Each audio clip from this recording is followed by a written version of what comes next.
खामोशी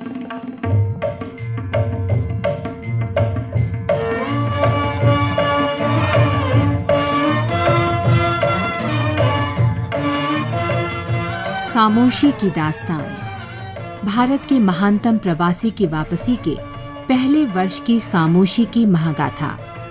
आकाशवाणी की विशेष शताब्दी श्रृंखला खामोशी की दास्तान प्रस्तुत है आज की कड़ी।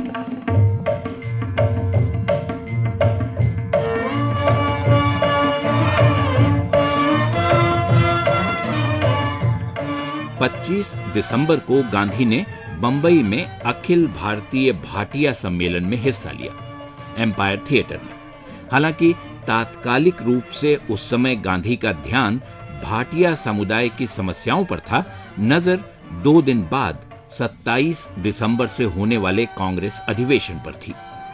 3 दिन के अधिवेशन के अध्यक्ष सत्येंद्र प्रसन्न सिन्हा थे। प्रतिनिधियों की संख्या के हिसाब से यह कांग्रेस का अब तक का सबसे बड़ा अधिवेशन था, जिसमें देश के विभिन्न प्रांतों से आए लगभग 2,25,000 प्रतिनिधि भाग लेने वाले थे। अधिवेशन में गांधी को बंबई से प्रतिनिधि के रूप में एक प्रस्ताव रखना था।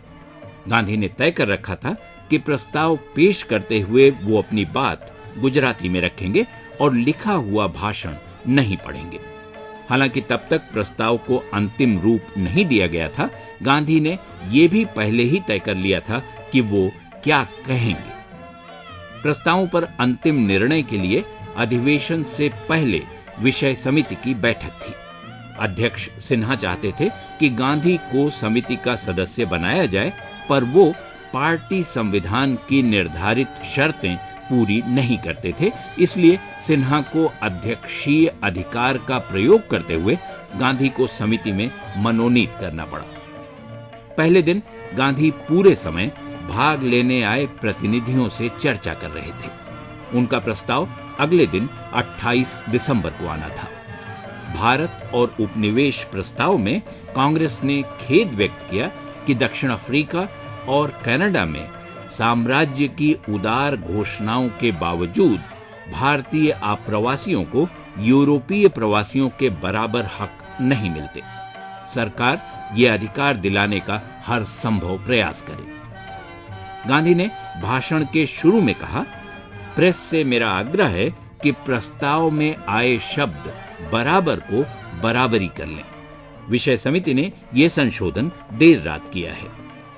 गांधी ने कहा, यह मानना भूल होगी कि विश्व युद्ध के कठिन समय में सरकार की मदद से भारत के प्रति साम्राज्यवादी सरकार का रवैया बदल जाएगा। लोगों को उनके अधिकार मिल जाएंगे। नहीं मित्रों, ऐसा नहीं होगा, क्योंकि भेदभाव की असल वजह पूर्वाग्रह है। गांधी का कहना था कि तमाम उपनिवेशों के लिए कानून भले एक जैसे हों, लेकिन उन पर अमल अलग अलग तरह से होता है। मसलन कानून खिलाफ नहीं है, पर कनाडा के बहादुर सिख पत्नी और बच्चों को वहां नहीं बुला सकते।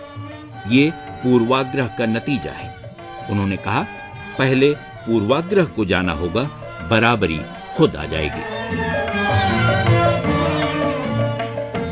खामोशी की दास्तान, भारत के महानतम प्रवासी की वापसी के पहले वर्ष की खामोशी की महागाथा। ये थी आकाशवाणी की इस विशेष शताब्दी श्रृंखला की आज की कड़ी। शोध, आलेख और वाचन स्वर मधुकर उपाध्याय। प्रस्तुति मनोज मायंकर।